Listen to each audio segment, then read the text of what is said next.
Donc, bonjour les gens en ligne. On est en ligne pour l'étude. Il y a déjà des gens qui sont connectés. Merci Seigneur. Donc, c'est ce que je disais aux gens. J'espère que vous êtes préparés, que vous êtes prêts ce soir parce que je pense que ça va. Il y en a qui vont avoir des chocs émotionnels ce soir. Je le crois vraiment parce que j'en ai eu un une partie de l'après-midi. OK? Fait que. Mais vous savez comment c'est important de lire la parole de Dieu et de comprendre ce qu'elle dit. Hein? Donc, moi, je n'ai pas été avec vous les 2 derniers mercredis. J'espère que vous n'avez pas tout oublié ce qu'on a fait il y a 3 semaines d'ici. Fait qu'on va simplement prier, on va remettre ça dans les mains de Dieu et puis on va commencer ensemble. OK? Ah oui, je viens de voir Maria.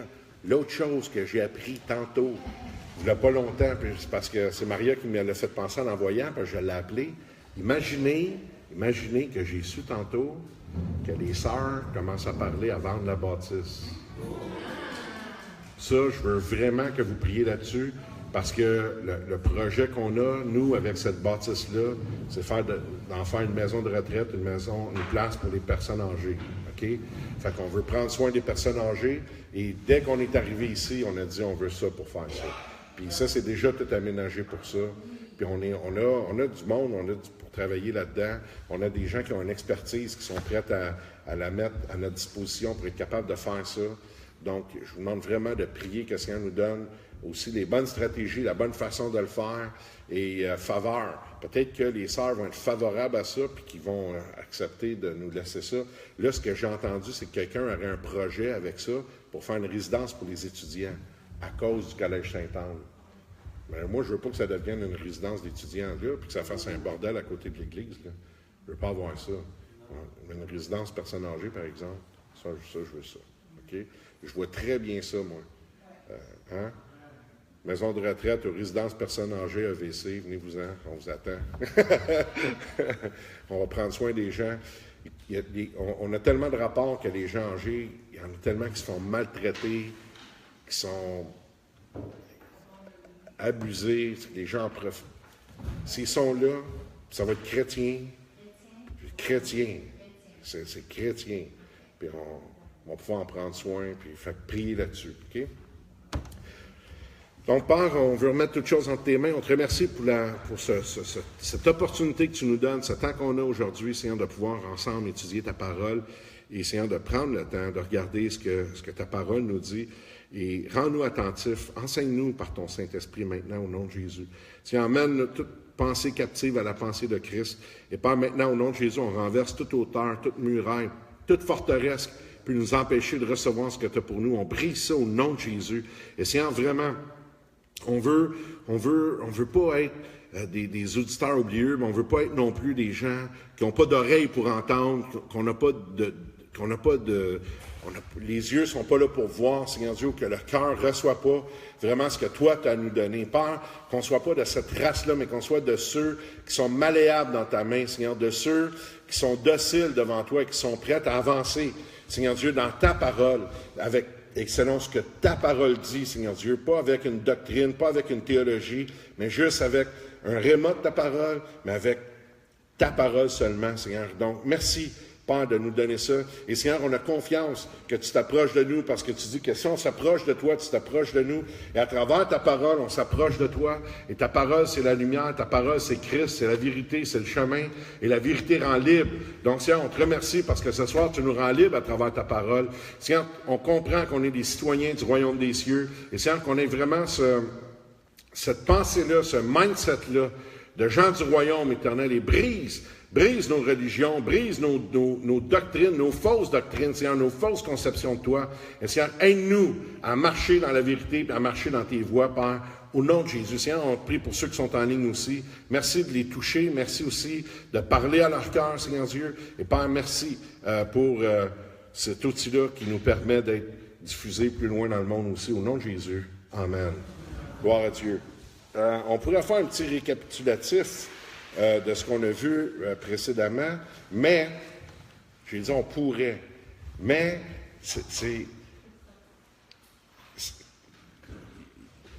je veux vous donner ce que j'ai là, puis il y a des choses que je ne peux pas faire. Puis, je le suis toujours, là, mais tantôt, je me suis résolu à dire, il ne faut pas que ça dure trop longtemps. pour que vous soyez capable d'absorber ça. Je vous le dis, ça va être particulier. OK?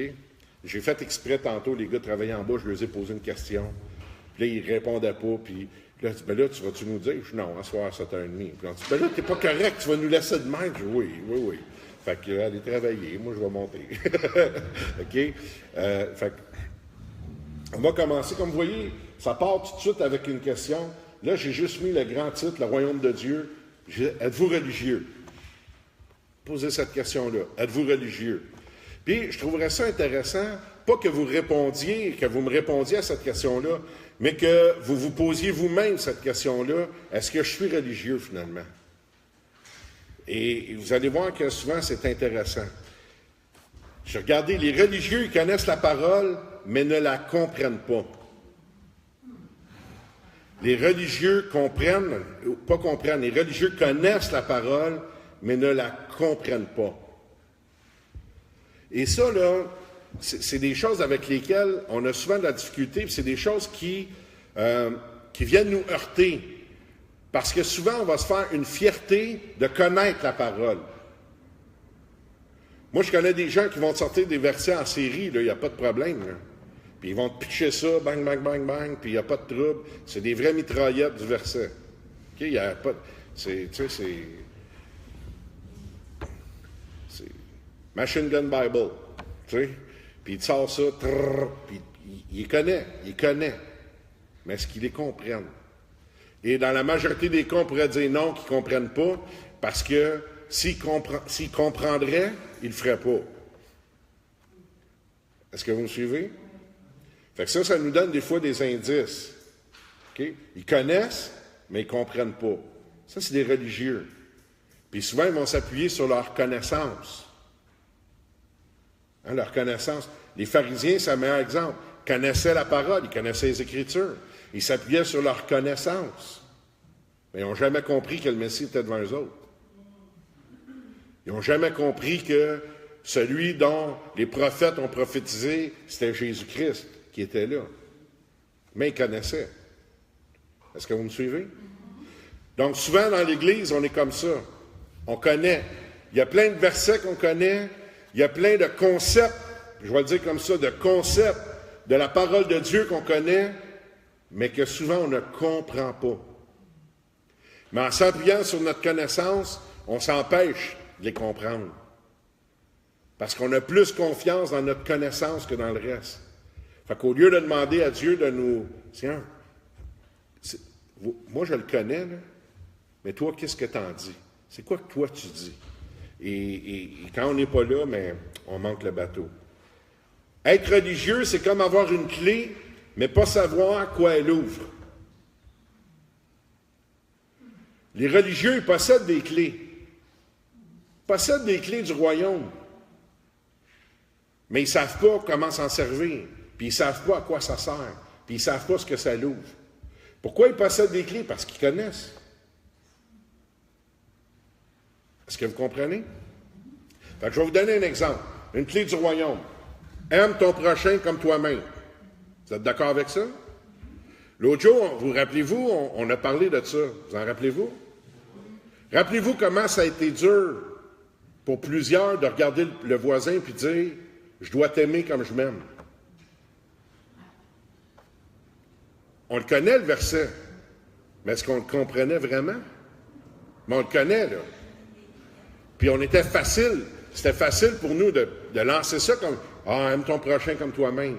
Puis là, on a vu le parallèle avec le premier plus grand commandement qui est d'aimer notre Dieu de toute notre force, de toute notre âme. Puis Jésus, il dit du deuxième que lui, il est semblable au premier. Puis celui qui est semblable au premier, c'est aime ton prochain comme toi-même. Vous rappelez-vous de ça? Fait que ça, c'est une clé du royaume que plein de gens connaissent, mais combien la comprennent? Mais ils ne le font pas souvent parce qu'ils ne comprennent pas. Ils ne comprennent pas la dimension. Ben, c'est parce que si tu le comprends et tu ne le fais pas, là, tu vis carrément dans le péché. Parce que si tu sais faire le bien et tu ne le fais pas, tu commets un péché. Et, on va prendre cet autre verset-là. Tout le monde connaît ce verset-là. Si tu sais faire le bien, tu ne le fais pas, tu commets un péché. Mais il y en a qui le comprennent. si tu sais faire le bien, si tu sais c'est quoi qui est bien, et tu ne le fais pas, la Bible dit que tu commets un péché. C'est une loi du royaume. Est-ce que vous me suivez? Donne, tu vas recevoir. C'est une loi du royaume. Oui ou non? Oui. Tout le monde connaît ce principe-là. En tout cas, à peu près tous les chrétiens connaissent ce principe-là. Donne, tu vas recevoir. Combien ne comprennent pas? Puis là, je ne parle même pas dans l'aspect de donner. Parce qu'il y en a plein qui comprennent l'aspect de donner. Ce qu'ils ne comprennent pas, c'est l'aspect de recevoir. Rappelez-vous, on a parlé de ça. Il y en a qui ont appris à donner, puis quand vient le temps de recevoir, ils ne sont pas capables. Ils annulent le principe biblique, parce que le principe biblique, c'est pas juste donner. Là, ils vont justifier qu'un verset, « Ah, il y a plus de plaisir à donner qu'à recevoir. » Oui, sais-tu pourquoi ça fait plus plaisir à donner qu'à recevoir? Parce que tu sais que quand tu as donné, tu vas recevoir, puis tu vas pouvoir donner encore. Est-ce que vous me suivez? Le principe biblique, c'est pas juste donne, c'est donne, tu vas recevoir. Fait qu'il y en a qui ne veulent pas donner, mais ils veulent recevoir. Puis il y en a qui donnent, puis qui ne sont pas capables de recevoir. Comme il y en a qui ont de la difficulté à recevoir. Hey, hein? Là, Raymond a dit, moi je l'ai appris, là. Mais beaucoup de gens ont de la difficulté à recevoir. Mais c'est pas correct, ça. Parce que la Bible a dit, si tu donnes, tu vas recevoir. Fait que si tu es quelqu'un qui donne, c'est normal que tu reçoives. C'est le principe biblique. Beaucoup de gens le connaissent, mais peu le comprennent. Est-ce que vous me suivez? Fait que vous saisissez l'idée? C'est ça. Good. Fait que c'est des clés. Fait que ça, là, mais les gens sont religieux, hein, ils vont se réconforter dans le verset. Il y a plus de plaisir à donner qu'à recevoir. La Bible, elle ne dit pas que ça ne fait pas plaisir de recevoir. Elle dit que ça fait plus plaisir de donner. Elle ne dit pas de ne pas recevoir. Hey, parlez-moi un peu, on n'a pas commencé encore, là.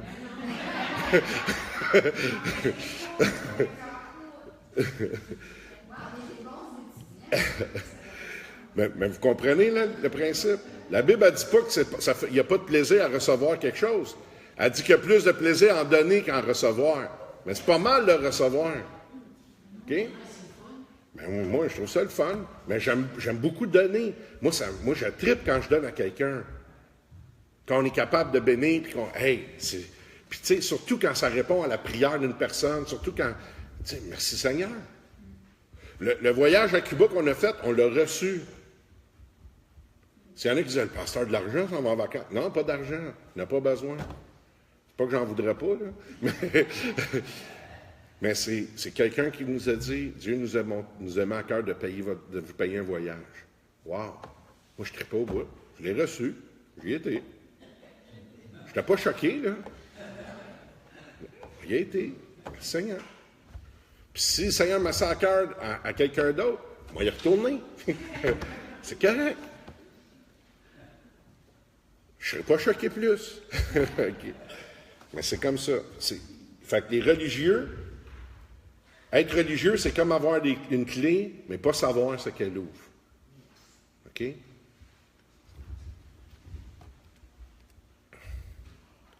Ah.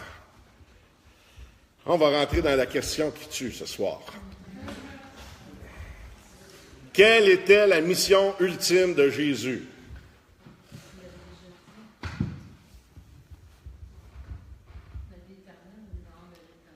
La vie éternelle, d'autres réponses. Parler du royaume, d'autres réponses. La volonté du Père, d'autres réponses. L'accomplissement de la justice de Dieu, et d'autres réponses. OK, d'autres réponses.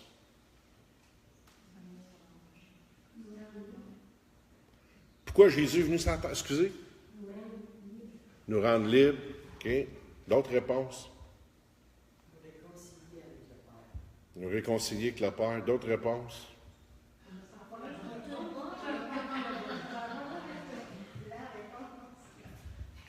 Il y a une réponse qui frôle, mais ce n'était pas tout à fait ça. Mais c'est parce que je veux entendre votre idée à vous autres. Pour te sauver de l'enfer. OK, d'autres réponses?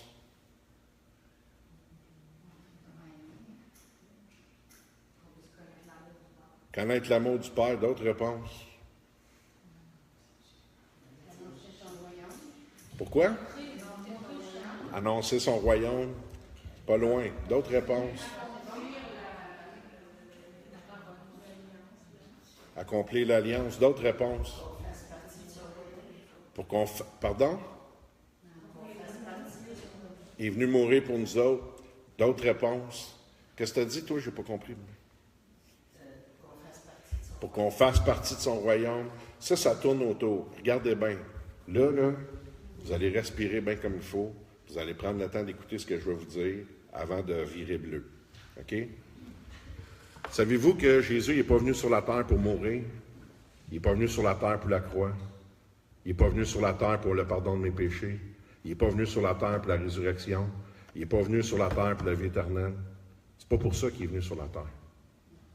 Il l'a dit. Il a dit pourquoi. Il est venu ramener le royaume des cieux sur la terre.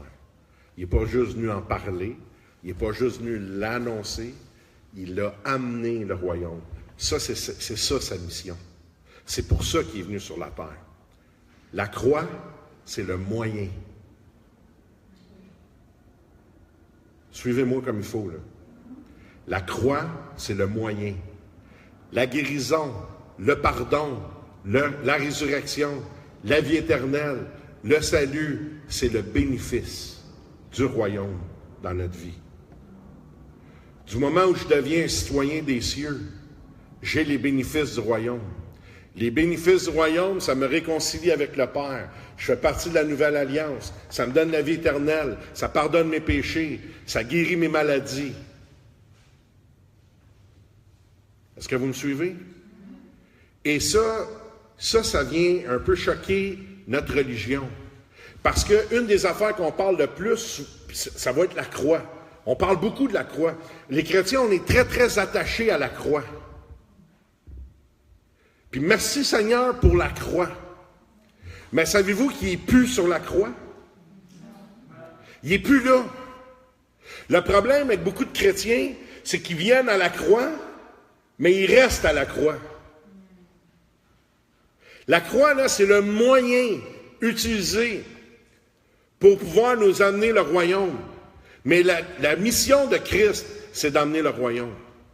Et il dit, on l'a vu, hein, la vraie mission de Jésus, c'était pas la croix, c'était pas le pardon, c'était pas la guérison, c'était pas la résurrection, puis c'était pas sa mort pour nous. Ça, c'est le moyen pour nous d'entrer dans le royaume. Mais la vraie mission de Jésus, c'était d'emmener le royaume sur la terre. Quand il dit, regardez, il dit, quand il dit « j'ai été envoyé pour », il ne dit pas « j'ai été envoyé pour mourir », il dit « je dois mourir ». Le Fils de l'homme doit vivre ça.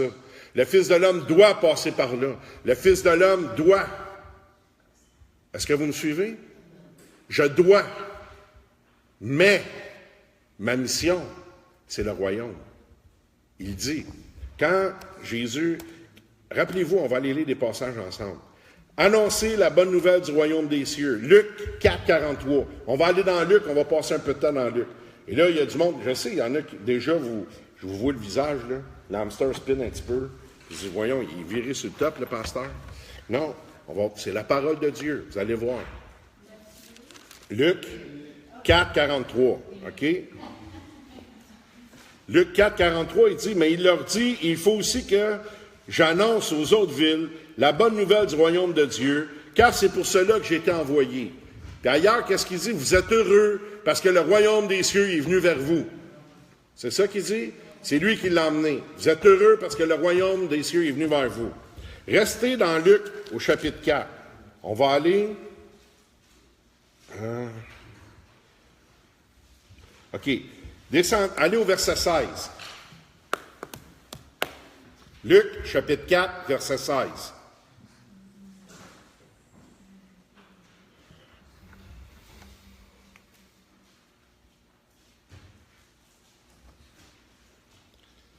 Est-ce que tout le monde est là?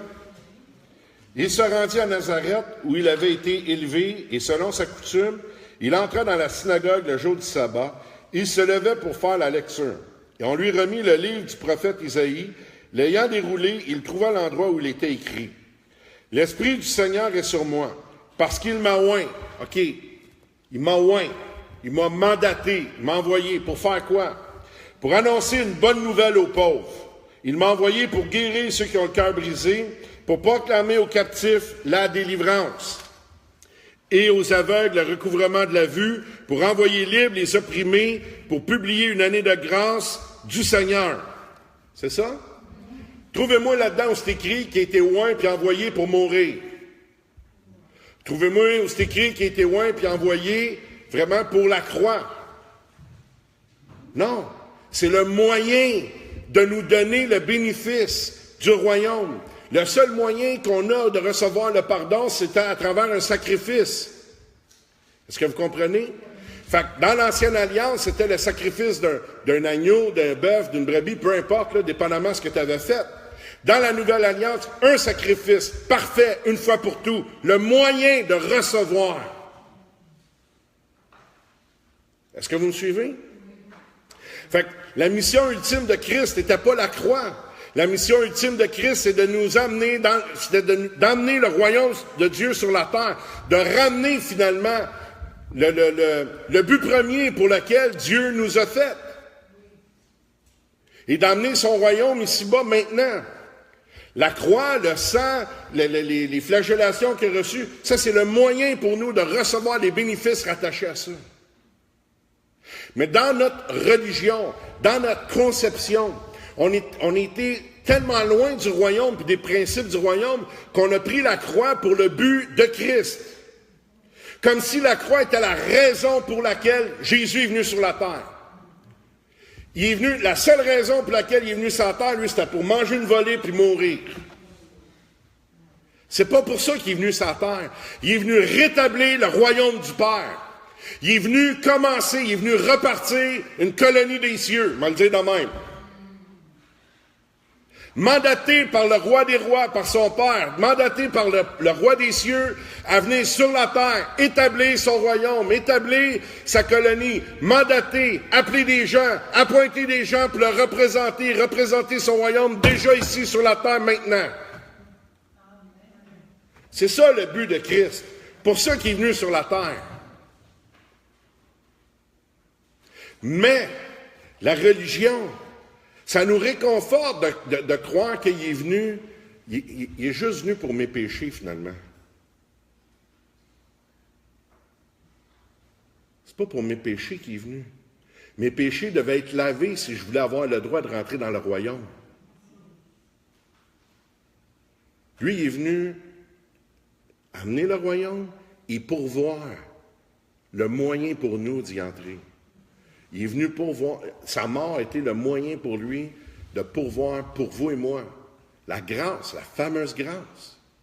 La grâce, c'est quoi la grâce? C'est quelque chose d'immérité. Mais c'est le moyen, hein, la parole de Dieu dit on est sauvé, comment? Par grâce, au moyen de la foi. C'est le moyen. Est-ce que vous me suivez?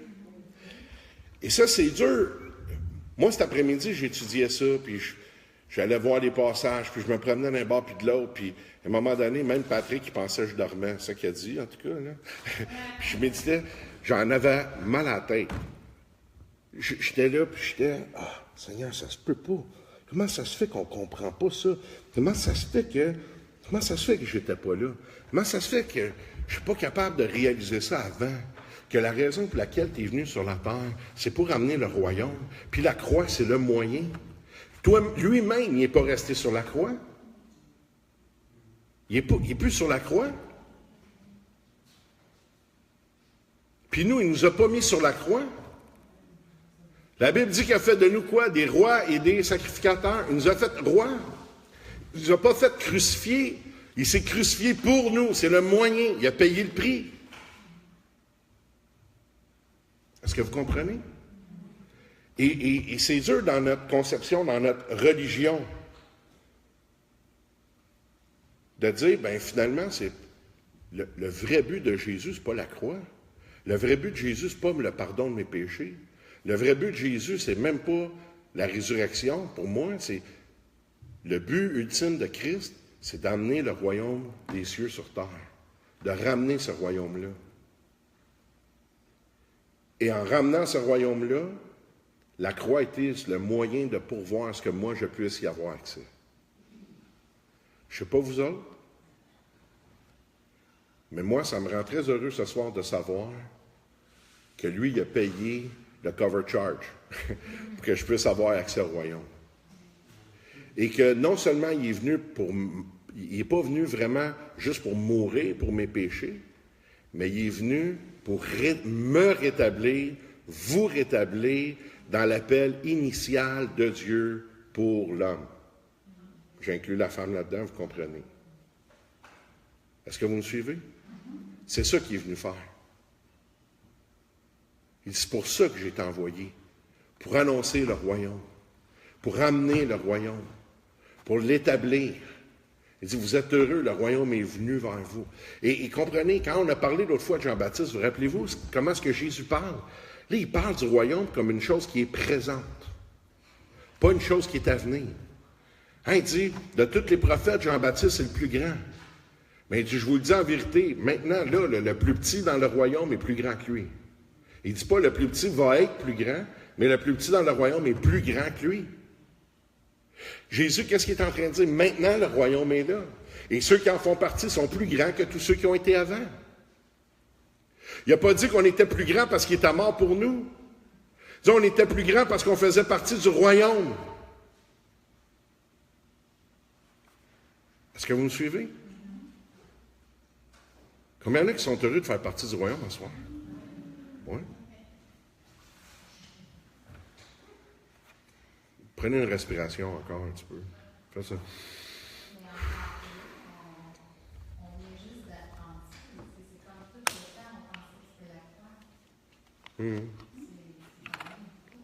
C'est fatigant, hein?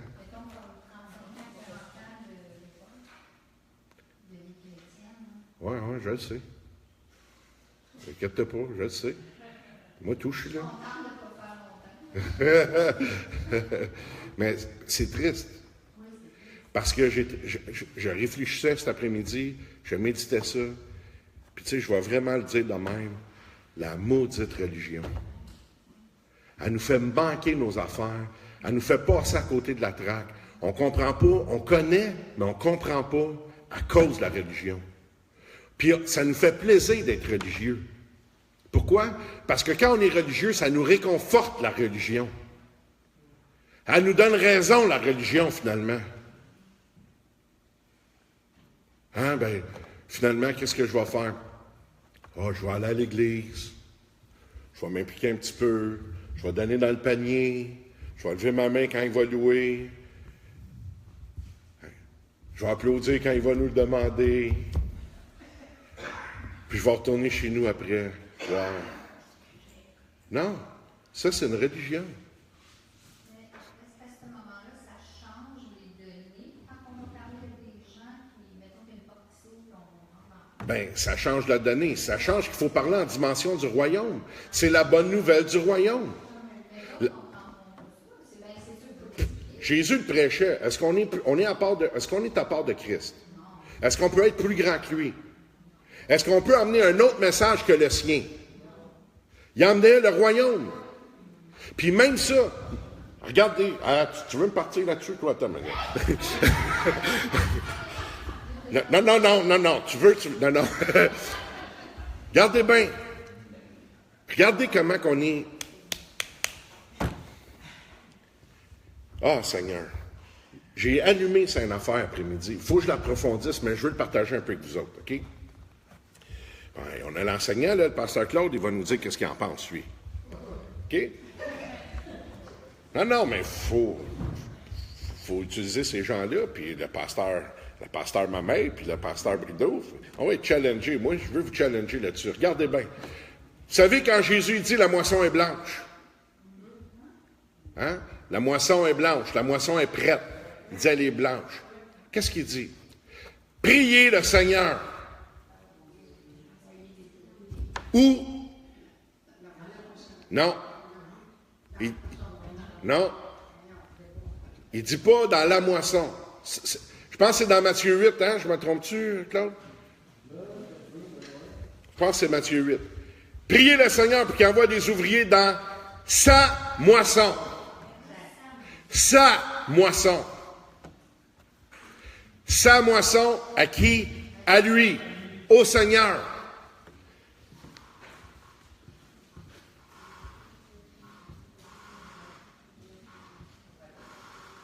Non, c'est pas pareil. Savez-vous pourquoi c'est pas pareil? Regardez bien. La moisson, là, c'est un champ. C'est la moisson. Ça, c'est large, ça. Sa moisson, ça, c'est un champ spécifique. C'est le sien. Sa moisson. Est-ce que vous êtes d'accord? Et là, je suis en train de méditer ça. Parce que je pense aux affaires d'évangélisation de l'Église, puis tout. Puis là, j'avais envie de me péter la tête sur les murs. Vous savez quoi? C'est pour ça que je vous dis qu'il faut que je l'approfondisse, mais je veux le partager avec vous autres, ça vaut la peine. Souvent, les églises ont fait beaucoup d'œuvres d'évangélisation. Qu'est-ce qu'ils ont fait? Ils ont prié. Qu'est-ce qu'ils priaient? Je le sais qu'est-ce qu'ils priaient, parce qu'on l'a prié, nous autres aussi. Puis même moi, je l'ai prié. Regarde, qu'est-ce qu'on dit? Seigneur, donne-nous des âmes. On va aller faire de l'évangélisation. Donne-nous des âmes. Seigneur, donne-nous du succès dans ce qu'on va faire. Seigneur, mets les gens sensibles, mets les gens ouverts, mets les gens assis. Mais on ne demande même pas à Dieu, envoie-nous dans ta moisson. On s'en va dans la moisson, nous autres. On s'en va dans le champ. Puis, moi, vous dire, savez quoi? On est bien plus souvent autrement dans le mauvais champ que dans le bon.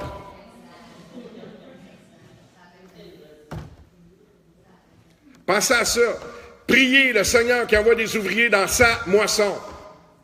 C'est-tu ça? C'est-tu dans Matthieu 8, là? Matthieu, je n'étais pas loin, là, en tout cas. Matthieu 9, 38. On va aller lire le verset direct parce que je ne veux pas vous induire en erreur. Je peux fabuler, moi, avec, hein? Matthieu 9. Priez donc le maître de la moisson d'envoyer des ouvriers dans sa moisson. Moi, juste ce verset-là, c'est sûr, j'en ai au moins.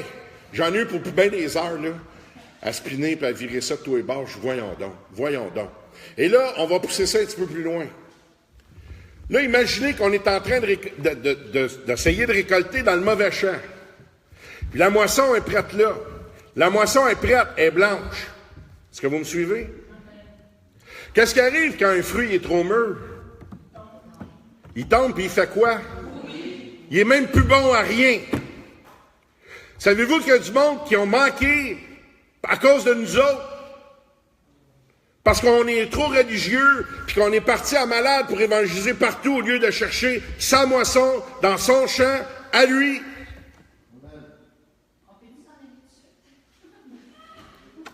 T'as voulu m'allumer? Je vais rester là.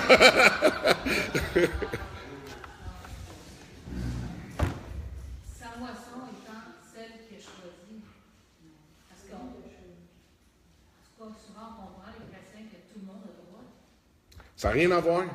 C'est sa moisson. Que tout le monde a droit, là, ça, c'est notre conception humaine. La justice de Dieu, c'est d'autres choses. Lui, il y en a qui s'est choisi, il y en a qui a prédestiné, il y en a qui a appelé, il y a sa moisson. Il y en a que le cœur est prêt là, puis il y en a que le cœur va être prêt dans 3 ans. C'est pas le temps d'évangéliser celui que le cœur va être prêt dans 3 ans. C'est le temps d'évangéliser celui qui a le cœur prêt là. Sa moisson. Le problème, c'est que souvent, les églises, puis on est coupable de ça, on n'a pas cherché sa moisson. On a juste cherché la moisson. Est-ce que vous me suivez?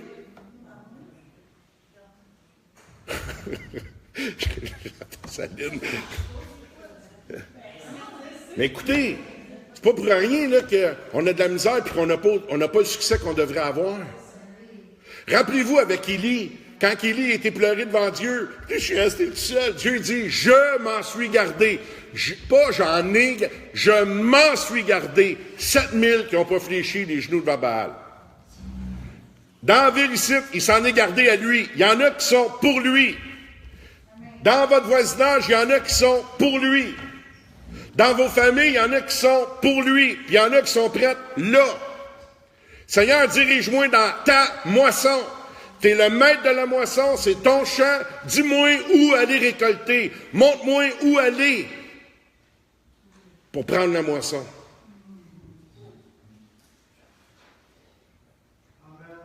C'est sa moisson. C'est le maître. C'est sa moisson. C'est lui. Nous autres, notre religion, on prêche à tout ce qui bouge. Puis on vient, mais on n'accepte pas le Seigneur. Oui, c'est parce que c'est pas bon. Oui, mais il faut le dire. Il dit, prêche en toute occasion, bonne ou mauvaise. Oui, mais il t'a pas dit au mauvais monde. Qu'est-ce que Jésus a dit à ses disciples quand il les a envoyés? Si vous arrivez à une place, puis ils ne vous reçoivent pas, secouez vos pieds, puis passez à l'autre. Oui ou non? Nous autres, c'est pas ça qu'on fait, on retourne cogner à la même porte. Puis là, on va s'acharner ses mains. Puis on va s'acharner, puis on va s'acharner. Moi, je vais prendre un exemple bien concret, OK? Je vais prendre Patrick. Patrick, j'ai témoigné quasiment pendant 20 ans. Mais pas à tous les fois que je le voyais. À un moment donné, il venait me voir, il m'en parlait. En dehors de ça, là, honnêtement, je t'en parle là-dessus. Jamais. Quand est-ce que je t'en parlais? Quand tu me posais des questions. J'en ai parlé, puis après ça, c'était fini. Ma job, c'est pas d'y reparler puis d'y reparler. T'en veux pas, c'est ton problème. T'en veux, viens-t'en. Puis à un moment donné, vous savez quoi? La moisson était blanche. Il est arrivé. Puis on l'a cueilli. C'est ça ou c'est pas ça? Comment ça se fait qu'il y a 20 ans, il n'a pas donné sa vie au Seigneur? Pourtant, on y témoignait, on parlait du même Seigneur, puis c'était la même parole, puis il n'était pas prêt.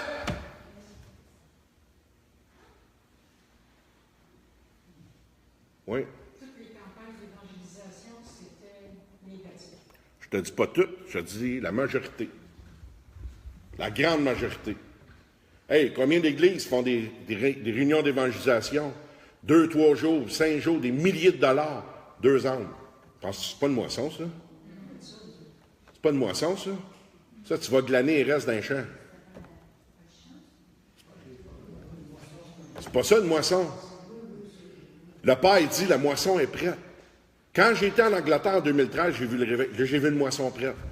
Les non-chrétiens faire la file à l'église pendant 2 heures pour rentrer dans l'église, les non-chrétiens. Puis ressortir de là, ils avaient donné le vie au Seigneur, ça a brisé, j'ai vu une moisson prête. Un champ, le champ du maître, sa moisson. Seigneur, amène-nous dans cette saison-là où ta moisson est prête au Québec, où ta moisson est prête à la Chine, à Montréal, dans nos familles, dans nos voisinages. C'est le maître de la moisson, c'est lui. Est-ce que vous comprenez? Mais ça, c'est une parenthèse. Là. Juste pour vous montrer comment on connaît, mais qu'on ne comprend pas. Priez le maître de la moisson pour qu'il envoie des ouvriers dans sa moisson. Est-ce que vous comprenez? C'est important. Il faut qu'on s'enligne. Il faut qu'on débarque de la religion. Il faut que ça brise et qu'on prenne la parole pour ce qu'elle est, pour ce qu'elle dit. Pas pour ce qu'on pense qu'on a compris ou qu'on pense qu'elle veut dire ou qu'on aimerait qu'elle veut le dire. C'est ça qu'elle dit, c'est ça qu'elle dit. Seigneur, tu as un champ à toi qui est prêt. Montre-moi, il est où que j'y aille. Est-ce que vous comprenez? Dans nos familles, tu as un champ qui est prêt. Il y a du monde peut-être qui sont prêts là dans ma famille. Montre-moi-les que j'y aille. Montre-moi-les que je leur parle. Mon cousin qui était à Cambridge, qui est décédé, quand il a témoigné pendant des années, j'étais avec lui dans sa porte de garage, puis on parlait du Seigneur, puis il braillait. Quand il est mort, j'étais triste. Quand je suis arrivé là-bas, j'avais une cousine qui est venue me voir et qui a dit, je voulais juste te dire, Yvon, Patrick avait donné sa vie au Seigneur, puis moi aussi. Wow! Quand il était prêt, quand la moisson était prête, le fruit était cueilli, mais tout le temps d'avant, il n'y avait pas de résultat. Même si je voulais.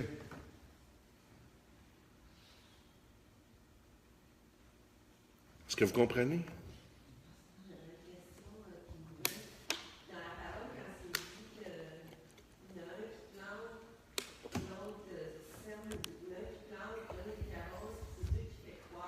C'est un petit peu la même chose, l'hystérisation.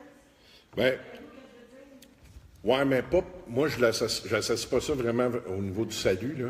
C'est vraiment dans les vies. Mais même si tu le mets au niveau du salut, celui qui plante, c'est pas celui qui récolte. Celui qui arrose, c'est pas celui qui récolte. Parce que. Pendant des années, moi, dans ma vie, dans ma famille, c'est comme ça. Puis, dernièrement, mon père s'est vraiment ouvert. Puis là, tu me donnes des thèmes, mais pourtant, ça fait longtemps que Ouais. je connais Seigneur puis que je parle. Puis là, c'était pareil pour ma mère. Ma mère est partie, elle est décédée. C'est le même c'est long, il faut être patient. Parce que. Ça me fait penser à Patrick, parce que je me suis dit, vous lui avez parlé pendant des années, puis Stéphane. Non, je n'y ai pas parlé pendant. Ouais, mais c'est pas que je lui ai parlé pendant des années. C'est que ça a pris des années. Oui, mais ce que je veux dire par ça, c'est qu'il y a des choses qui ont été plantées dans son cœur à lui. Oui, mais la. Que le cœur, c'est pas OK, mais attends, là, arrête, là. moi aussi, je suis énervée. Semer, c'est pas la moisson. C'est énervant parce que Dieu il a mis à l'entour de nous des gens. Semer, c'est pas la moisson. Moi, je te parle de la moisson. Je te parle justement comme les campagnes d'évangélisation, quand on part, on dit, OK, on va emmener du monde au Seigneur. Puis là, on part partout, puis on n'est pas en train de semer. Nous autres, quand tu parles d'évangélisation, tu n'es pas parti semer, tu es parti récolter. C'est ça que tu es parti faire. Puis c'est de ça que je te parle. Ces récoltes-là qui ont été faites dans des mauvais champs, que tu es revenu avec juste des épines, puis des bleus sur les bras, puis des jambes graffinées des fois, puis, tu sais, avec de la déception et qu'il n'y a rien, parce que tu as mis de l'effort, tu as mis du temps, tu as mis de l'énergie, puis il n'y a rien qui est sorti de là. Là, on essaie de se réconforter ou de se consoler. Une âme est venue au Seigneur. Wow! On a investi 10 000 $, on a mis 10 000 heures pour une personne. C'est pas ça une moisson. Puis Jésus, il dit, la moisson est prête. Est-ce que tu comprends? Fait que la semence, c'est une chose, mais c'est pas de ça que je te parle. Faut semer. Mais la récolte, moi, je te parle de la récolte. Ben, c'est d'autres qui n'ont pas d'évangélisation. La chose qui me vient à la tête, c'est le mot, tu sais, on dit souvent c'est une croisade d'évangélisation. D'autres, c'est plus des croisades. On frappe dans le tas, on frappe tout le monde. On vache, on les convertir, mais on fait rien. Puis on ne regarde pas, tu sais, il y avait une croisade dans le temps, après qu'il rentrait dans le peuple, puis il y avait un autre qui faisait affaire. Nous, c'est la même affaire comme l'Église. Tu sais, ça frappe partout. Tout ça, j'ai l'air on entend de croisade d'évangélisation. C'est d'être sensible de passer le nom, mais c'est vrai, on se garage partout, mais sans viser, sans savoir, sans demander. Puis, la plus belle exemple de l'homme, tu sais, c'est Philippe, l'Éthiopien, qui a cet esprit, il n'est pas là. Tu sais, même, il arrive à voir que c'est tout spirituel, ouais, mon lit spirituel. Donc, C'est toute cette notion-là que ça amène. Ouais. c'est comme plus de la semence, finalement, qu'on fait quasiment. On sème pas. On s'en va récolter. On n'est pas en train de semer. La raison de l'amener, c'est que finalement, on n'a pas compris, comme vous dites, mais finalement, en parlant de Dieu, tout le monde, on s'aime, même si on dit qu'on va évangéliser, c'est plus Non. la semence. Non, quand tu vas évangéliser, non. Quand tu vas évangéliser, tu ne vas pas semer. Tu t'en vas récolter. C'est pas la même affaire. Une campagne d'évangélisation, c'est pas une campagne de semences, là. Une campagne de semences, c'est quoi des semences? La banque alimentaire, c'est des semences. Ce qu'on a fait le jour des voisins, c'est des semences. Quand on reçoit le monde ici parce qu'ils ont des problèmes puis qu'on les aide, c'est des semences. Quand on marie un couple qui est pas chrétien puis qui veut être marié puis qui demande à l'Église de le faire puis qu'on le fait puis qu'on lui amène l'Évangile, ça, c'est des semences. Quand quelqu'un vient nous voir puis qui nous demande de prier pour quelqu'un de sa famille qui est malade puis on se déplace puis qu'on y va, qu'on va y voir, ça, c'est des semences. Mais quand on dit qu'on fait une campagne d'évangélisation, on n'est pas en semences, là, on est en mode récolte.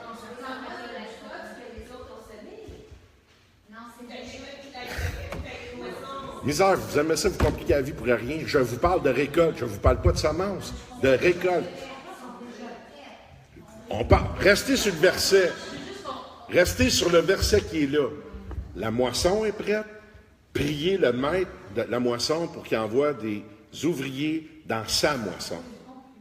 C'est ça le point que je veux vous amener. C'est sûr qu'il faut semer, c'est sûr. Mais la semence, c'est pas l'évangélisation. Non, mais ce qu'on confond pas, des fois, tu sais, c'est sûr que je veux dire, je comprends ce que vous dites, par exemple. Parce que des fois, les gens pensent à l'évangélisation, ils disent peut-être qu'en parlant de Dieu, ils vont finir par. Comprenez-vous ce que je veux dire, par exemple? C'est comme vous dites, on est religieux, est-ce qu'on comprend pas un peu tout ça? C'est ça que je veux dire. Ben, tu sais, la semence, là, c'est pas une campagne d'évangélisation qu'elle se fait, c'est à chaque jour de ta vie, avec tes clients, avec ta famille, avec les gens qui t'environnent, dans ton comportement, dans ta façon de les traiter, dans ta façon de répondre. Quand la semence.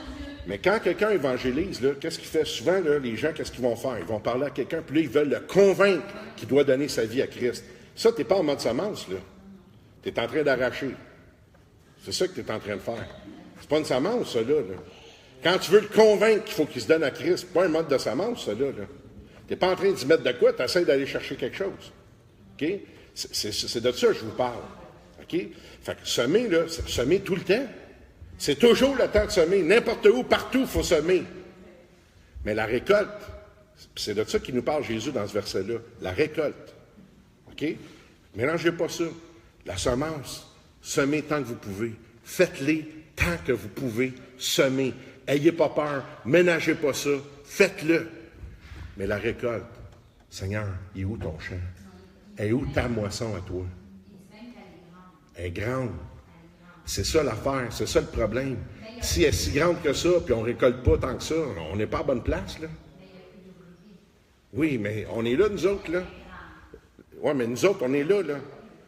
Fait que si elle est grande de même, puis on récolte si peu que ça, il y a un problème, ça veut dire qu'on n'est pas à bonne place.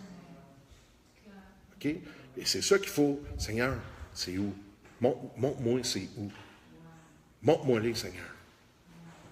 Puis quand on fait ça, ceux dans l'histoire qui ont fait des choses comme ça, puis que le Seigneur, prenez Moody ou d'autres, tu sais, que Dieu a envoyé en Chine, ou ils ont été où Dieu les a montrés, puis ils ont eu des grandes récoltes, là. Il y a une église de jeunes en Angleterre, là, quand je ne me rappelle pas le nom de l'église, là, mais c'est rien que des jeunes. Puis le pasteur qui a parti ça, Dieu lui a montré ça. Dieu lui a dit, c'est là. Ça, c'était son champ, c'était sa moisson. Puis il a travaillé là. C'est des milliers de jeunes dans l'Église. Des milliers. L'Église a plusieurs milliers, c'est rien que des jeunes. Il a été dans le champ. Il a été éclairé, le Seigneur lui a montré, puis il a été dans le champ pour récolter, puis il a récolté la moisson. Mais c'est ce point-là que je veux vous emmener. On connaît, mais on ne comprend pas. La religion nous empêche de vraiment comprendre. Oui, c'est ça. C'est exactement ça. C'est sa moisson à lui. C'est lui qui est le maître. Puis nous, on décide. Regardez, une église, là, la majorité des églises, je ne vais pas dire toutes, la majorité, la grande majorité, OK, sont là, ils décident de faire une fameuse croisade ou campagne d'évangélisation. Ils ne demandent pas à Dieu où, souvent. Qu'est-ce qu'ils font? C'est ici. Ah ouais, puis là, ils partent. Puis ils vont frapper peut-être à 10 000 portes. Ils sont peut-être juste 3 rues à côté des bonnes portes. Parce qu'ils ont été dans la moisson, pas nécessairement dans sa moisson. Est-ce que vous me suivez? Je connais un pasteur qui est au Texas, puis quand je repense à ces affaires-là, les témoignages de gens que je connais ou que j'ai entendus, Seigneur, on est long, moi je vais parler pour moi, des fois long à comprendre. Là. Je me rappelle, ce pasteur-là, Dieu lui a montré d'installer un couple dans une rue de bloc appartement la plus trash de tout Houston au Texas. Fait que lui, il a loué un logement là-dedans, c'est l'église qui payait, puis il a installé un couple là. Dieu vous appelle au ministère, on vous installe là. Tu sais, les 3 logements auto, en haut, en bas, c'est des piqueries, c'est des affaires de même. Il les a mis là. Savez-vous, aujourd'hui, dans cette rue-là, il y a à peu près 5 blocs appartements que c'est rien que des chrétiens? Parce qu'ils ont été récoltés dans le champ que Dieu leur a montré, puis la moisson est là. Est-ce que ça veut dire que Dieu les a choisis? Dans son champ de moisson, il les a choisis? Oui, on peut embarquer là-dedans. C'est juste, je ne veux pas aller là. C'est pas ça. Je veux juste que vous compreniez la notion de sa moisson.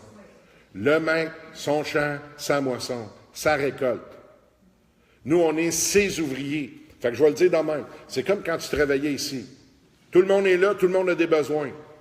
Mais toi, tu es assigné, mettons, au 2e étage, puis demain, tu décides, tu en vas au 4e. Ça se peut-tu que tu te fasses ramasser?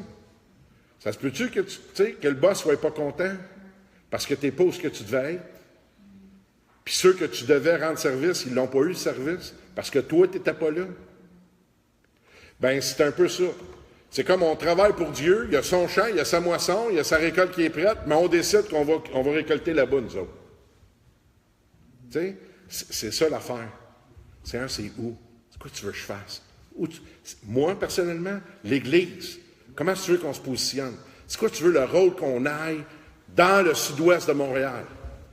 C'est quoi notre rôle? À quel niveau tu veux qu'on influence? Moi, je peux vous dire qu'une influence que Dieu me donne à moi, prenez, je vais vous donner, moi, on dérape un peu, hein, mais je veux que vous compreniez. Quand moi, je vais en mission à Cuba, là, OK, puis je veux que vous compreniez bien ce que je vais vous dire. J'aime les âmes perdues. J'aime témoigner de Jésus à quelqu'un qui ne connaît pas Christ. Mais mon appel primaire, là, puis mon cœur en premier, il n'est pas là. Il est avec les pasteurs, avec les leaders. Parce que dans ce que Dieu me donne, si je suis capable d'équiper eux autres, puis qu'ils retournent dans leur église, puis qu'ils en équipent d'autres, puis qu'eux autres vont évangéliser le monde, pour moi, je touche plus de monde que si je fais 1 à 1 dans la rue. Est-ce que vous comprenez? Et quand je fais ça, quand je suis avec d'autres pasteurs, quand je suis avec d'autres leaders, que ce soit à Cuba ou ailleurs, vous savez quoi? Dieu me donne du succès. Il y a une moisson qui se passe là. Parce que je suis dans le champ où Dieu me met, pas dans celui que je veux aller. Mais c'est la même chose dans tout le reste.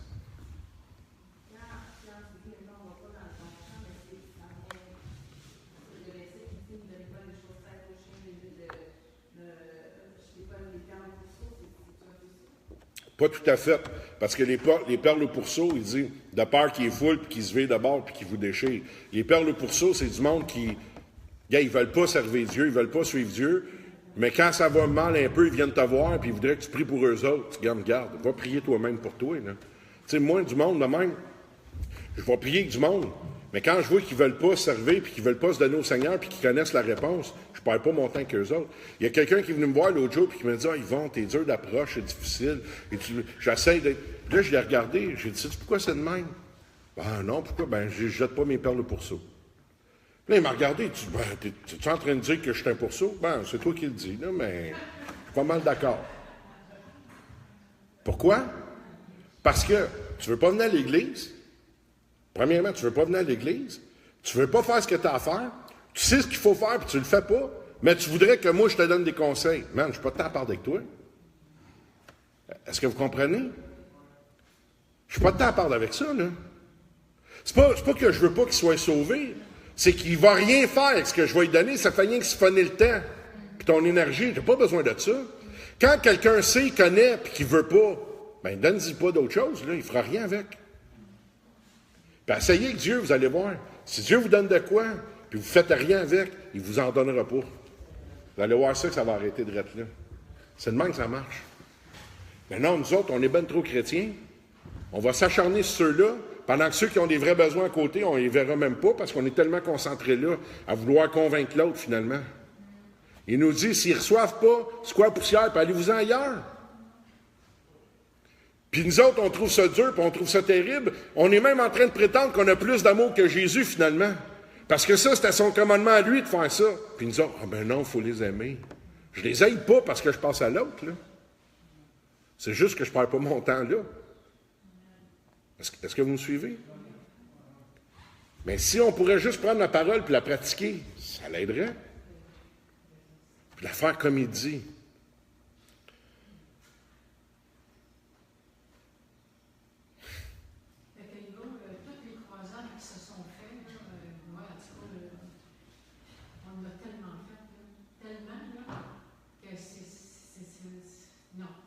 C'est pour ça que je t'ai dit. Ben c'est ça, il manque de donner là. Ben, c'est parce que tu n'écoutes pas. Elle est facile la donner. On va évangéliser. Oui, mais avez-vous demandé à Dieu où avant? Ou vous avez décidé où vous alliez? Ben non, quand on se préparait une campagne d'évangélisation, là, toutes les rues qu'on était pour faire, ou le pays, où on était pour aller, on priait dans les rues, OK, la semaine avant. Ouais. On passait dans toutes les rues, puis là, on demandait à Dieu de frapper à bonne porte. Une personne qui est prête à te recevoir, on priait comme ça, on a fait. OK, mais ces rues-là, là, qui les a choisies?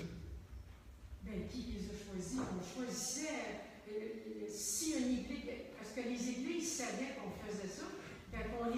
Mais c'est ça que je te dis, Lynn. La majorité des églises, là, ils prennent même pas le temps d'être devant le Seigneur et de dire où. Ils sont là, on fait ça. On va évangéliser notre ville. Il y a 50 000 personnes qui habitent à la Chine. Moi, je suis prêt à emmener la parole à 50 000 personnes, ça ne me batte pas, là. Mais quel effort qu'on va mettre, puis quel résultat qu'ils vont être si on se met à faire du porte-à-porte. Mais si je m'assieds puis je commence à demander au Seigneur, montre-moi comment faire. Montre-moi comment faire pour atteindre puis toucher la communauté. Pas, Seigneur, je vais faire ça, aide-moi à le faire. Pas, Seigneur, gars, la semaine prochaine, je vais aller cogner aux portes, ouvre-moi une bonne porte. Pas ça. Seigneur, montre-moi comment est-ce que tu veux que j'impacte cette communauté-là. Montre-moi comment est-ce que tu veux que je fasse la différence ici. Montre-moi comment est-ce que je vais faire, puis où je vais me mettre pour être capable de toucher les gens que tu t'es choisi puis que tu appelles ici. Non, on est ailleurs. Parce que c'est plus moi qui décide où, comment, puis quand. Je me mets en position devant Dieu pour que lui me dirige, pour être capable de rentrer dans sa moisson à lui. Pas dans le champ que j'ai décidé, moi, de défricher ou d'essayer de moissonner. C'est ça que je te parle. Puis c'est là le problème. Ben, moi aussi. C'est de ça que je te parle. Puis regarde le résultat. Lynn, attends. Il y a eu des résultats. OK. Avez-vous rempli une église avec ça? Bien, on a parti à une église en Gaspésie qui n'existait pas du tout. Puis elle existe encore aujourd'hui? Oui. Combien est-ce qu'ils sont? Ah, ben là, une minute, là, je suis plus là. Mais non, mais combien est-ce qu'ils sont? Combien est-ce qu'ils sont? Quand on avait laissé cette année-là, il y avait un départ de 28 personnes. Combien il y avait de personnes dans le village ou dans les villes autour? Mais c'est de ça que je te parle.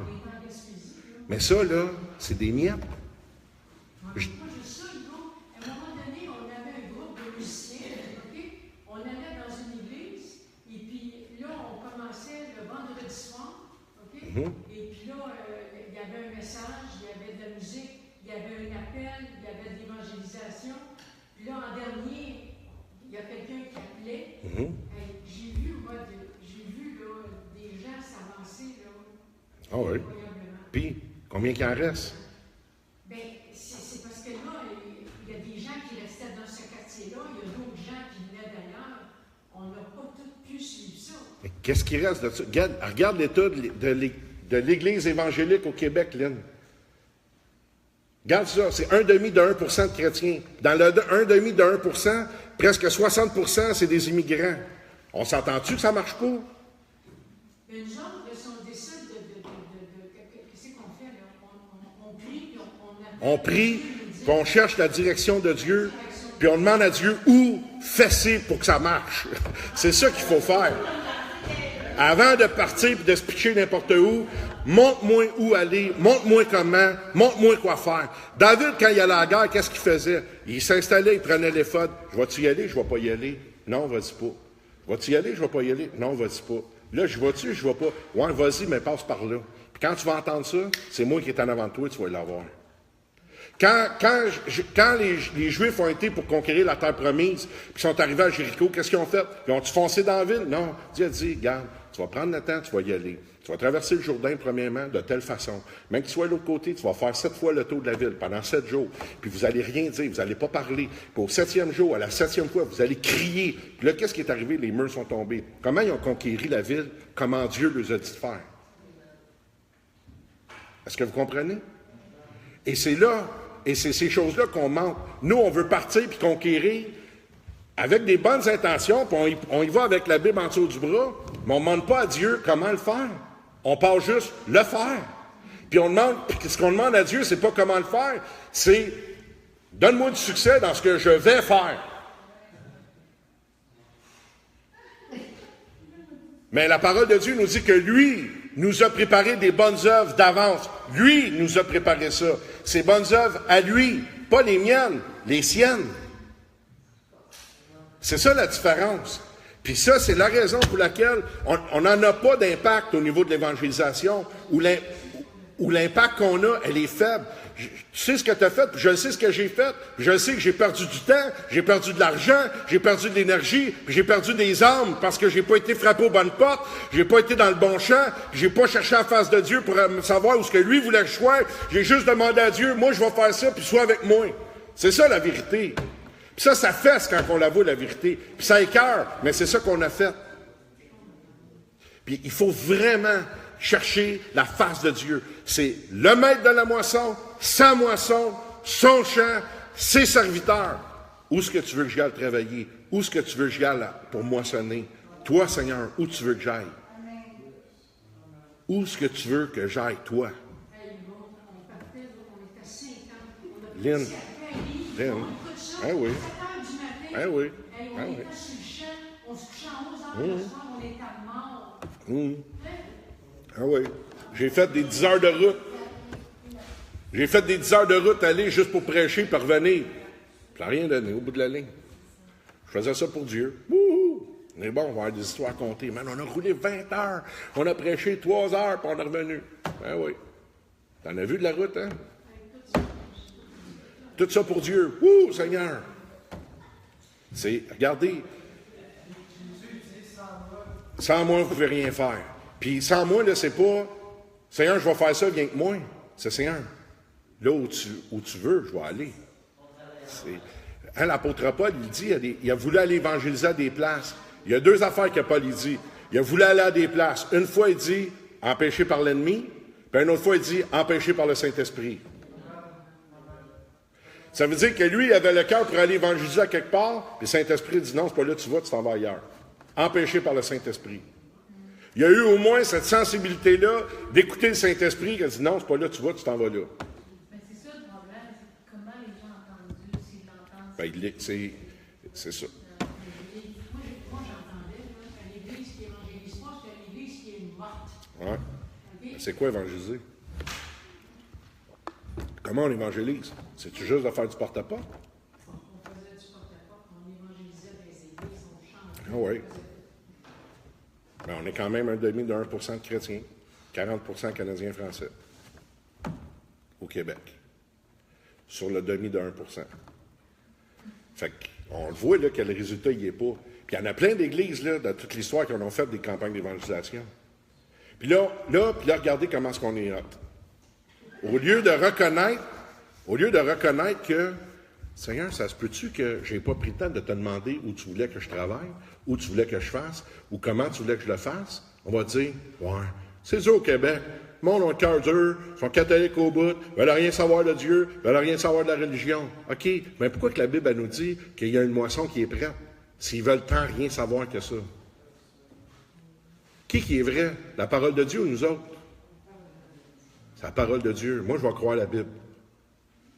Bien, si la Bible elle nous dit que la moisson est prête, c'est parce qu'il y en a qui sont prêtes. Là. Fait que si on ne les trouve pas, c'est parce qu'on ne les cherche pas à la bonne place.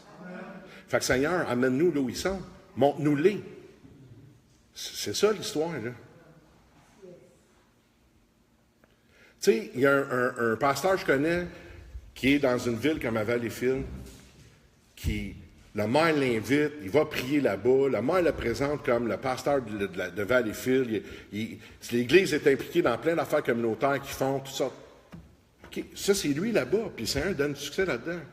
Je ne peux pas faire ça à la Chine, moi. Le maire ne veut rien savoir des églises, il pourrait nous fermer le frais.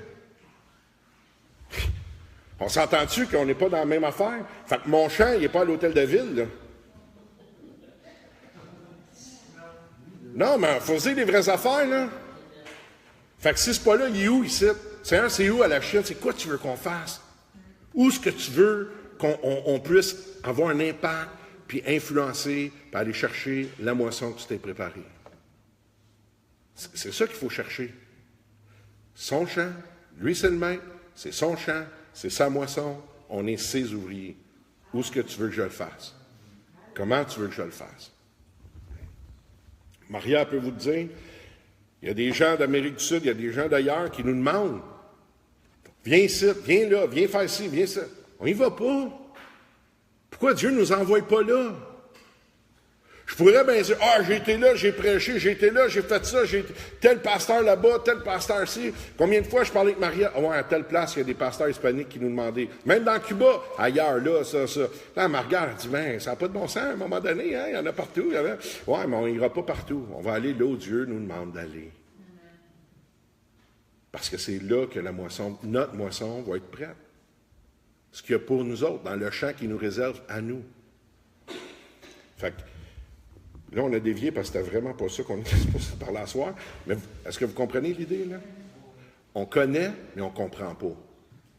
Et qu'est-ce qui fait ça? La religion. Même l'évangélisation, on en a fait une religion. Parce qu'on va évangéliser à tonne, puis on se justifie. J'ai évangélisé. Ouais, t'as-tu été où ce qui t'a envoyé? Moi, un jour, j'ai parlé avec quelqu'un de ministère, puis on parlait de ça, puis on parlait de l'évangélisation, puis je l'ai challengé. Puis j'ai demandé, toi, dans la ville où ce que t'es, combien est-ce qu'il y a de personnes? Dans l'église où ce que t'es, sont combien? Sont 100. Dans ta ville, 1 million. Ouais, qu'est-ce que tu fais ici? Pourquoi tu es ici pour évangéliser? Si Dieu t'a mis dans une église de 100 personnes dans une ville d'1 million, ça se peut-tu que le pasteur où ce que t'es, il a prié Dieu pour avoir quelqu'un dans son église pour évangéliser, puis tu dis que Dieu t'a mis dans cette église-là, puis tu es ici? Ça se peut-tu qu'il y ait un problème à quelque part? La personne est assez frustrée. Et savez-vous ce qui est sorti? Je fais ce que je veux. Et voilà, fini. Mais il a fallu qu'elle soit fâchée pour me dire ça. Avant, c'était, non, c'est Dieu qui m'appelle, c'est Dieu, c'est... Mais à un moment donné, c'est « je fais ce que je veux ». Regarde donc. Est-ce que vous comprenez ça? Tu es dans une église.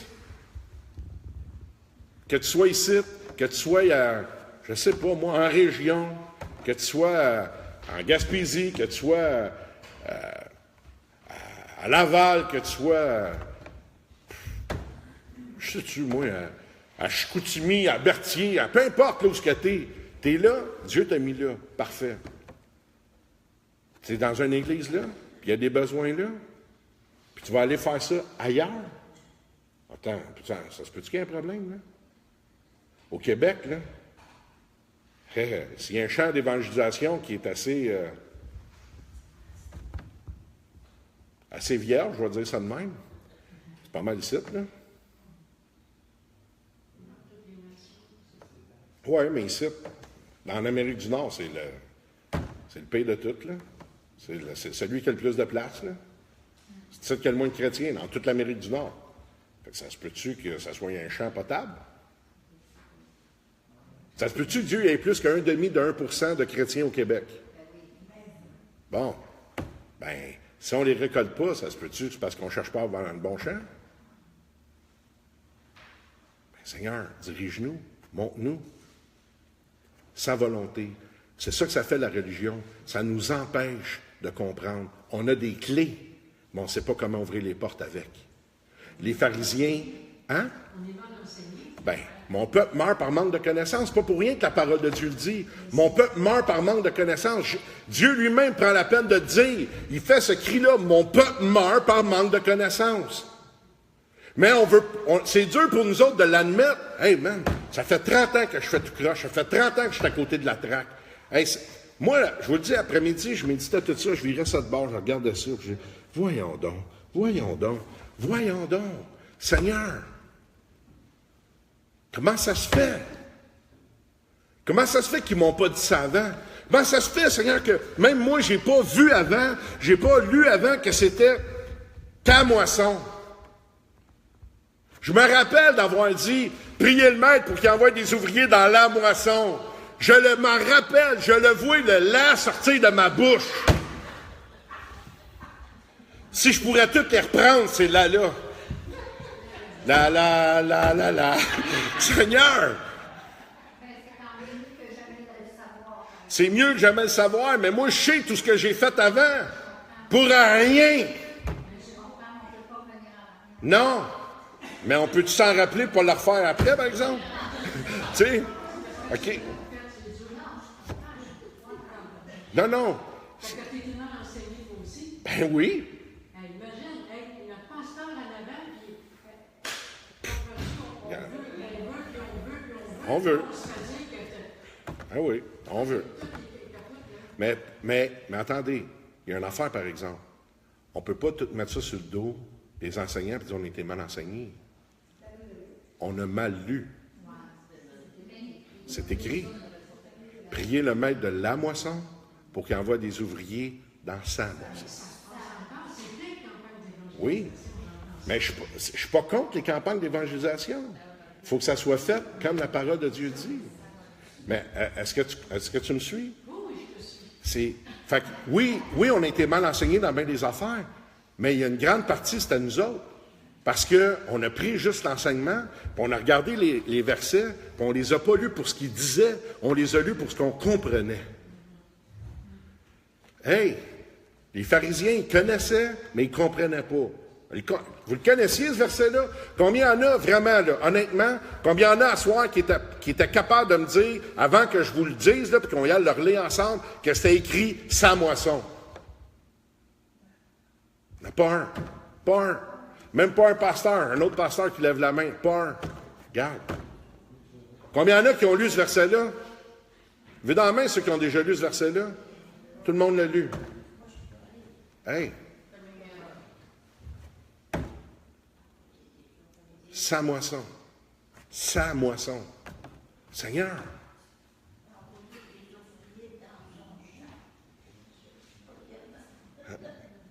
À lui. Dans son champ, dans sa moisson, à lui. Hey, attends une minute, là. C'est pour ça que les lois du royaume, c'est important de prendre la parole de Dieu dans la dimension du royaume de Dieu et qu'on puisse regarder la parole pour ce qu'elle dit, pas pour ce qu'on pense qu'elle dit.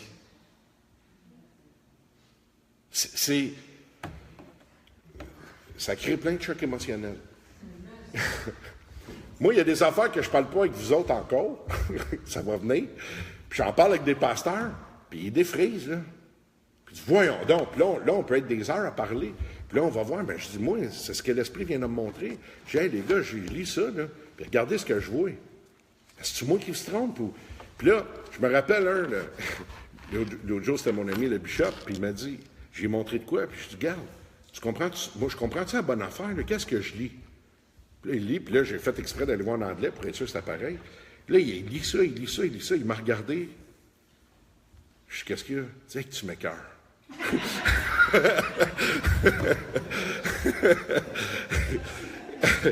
Tu sais que tu m'écœures. Genre, merci. Oui, c'est un compliment. Mais il n'y a personne ici qui peut prétendre qu'il y a tout l'absolu, puis je ne l'ai pas l'absolu. Moi, la seule affaire que je peux vous donner, c'est ce que je reçois. Puis je vous le donne avec... je vous le donne sans réserve, mais avec crainte et tremblement, par exemple. Parce que je suis conscient de l'impact et puis je suis responsable de ce que je vous donne. Vous êtes responsable de faire avec ce que vous recevez, puis d'aller devant le Seigneur avec ça. Mais moi, ce que je vous dis, voici ce que la Bible dit. C'est ça qu'on l'a lu ensemble, le verset. Priez le maître de la moisson. Ça fait une couple de semaines là, que je médite ça puis que je m'assère ça. Mais c'est violent. Mais c'est qui s'empare du royaume des cieux? Les violents. Combien il y en a qui veulent la parole? Moi, je veux la parole. On est 3, 4, merci Seigneur. Seigneur, merci, tu m'aides. Combien il y en a qui veulent la parole? OK, encouragez-moi un peu. Merci Seigneur. Ça, je vous ai dit, je ne veux pas finir trop tard ce soir. Je sais que... Mais ça défait la religion. Ça défait notre religion. Puis on aime ça dire qu'on n'est pas religieux. Mais quand on regarde la parole et qu'on la considère vraiment dans ce qu'elle dit, on est pris dans notre carcan de la religion. Bien plus qu'on pense. Les pharisiens, ils ne s'en rendaient pas compte qu'ils étaient religieux. Hein, ils étaient sûrs qu'ils avaient raison. Moi, j'étais sûr que tout ce que j'ai fait avant, c'était ça qu'il fallait faire. J'étais sûr qu'il fallait faire. Ouais, on va évangéliser, on va évangéliser. Hey, j'ai-tu évangélisé, moi, dans ma vie? J'ai-tu été dans les rues, dans les parcs? J'ai évangélisé des prêtres catholiques dans leurs églises. Il n'y a rien que je n'ai pas fait.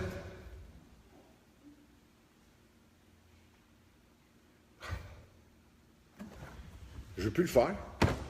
Pas que je veux plus évangéliser. Je veux plus le faire comme je le faisais. Seigneur, montre-moi ton champ. Et où ta moisson? Peut-être que tu vas passer sur le bord d'une rue à quelque part, puis le fruit va être prêt, puis Dieu va te dire, pas-y. Pas-y. Tu vas parler du Seigneur, puis tu vas cueillir le fruit. La moisson est prête. Il t'a dirigé là. Et souvent, je prie comme ça, Seigneur, envoie-moi quelqu'un aujourd'hui à qui je vais pouvoir parler de toi. Des fois, c'est juste une semence. Des fois, on fait la prière de repentance ensemble. Mais Seigneur, toi, envoie-moi quelqu'un. Il y a des cœurs qui sont juste prêts à recevoir la semence, ne sont pas prêts à être récoltés. Il faut qu'on soit prêt à semer. Il faut qu'on discerne aussi. Oh, ça c'est un champ semé. Wow, ça c'est un fruit à récolter. Parce que si tu essaies de récolter un fruit qui est vert, qui n'est pas mûr, qui n'est pas prêt, qui n'est pas mature, qui est pas... ben, c'est trop dur. On n'aime pas ça. Oui, Pasteur Lina après, mais Pasteur Claude. Oui, mais c'est ça, je voulais dire ça.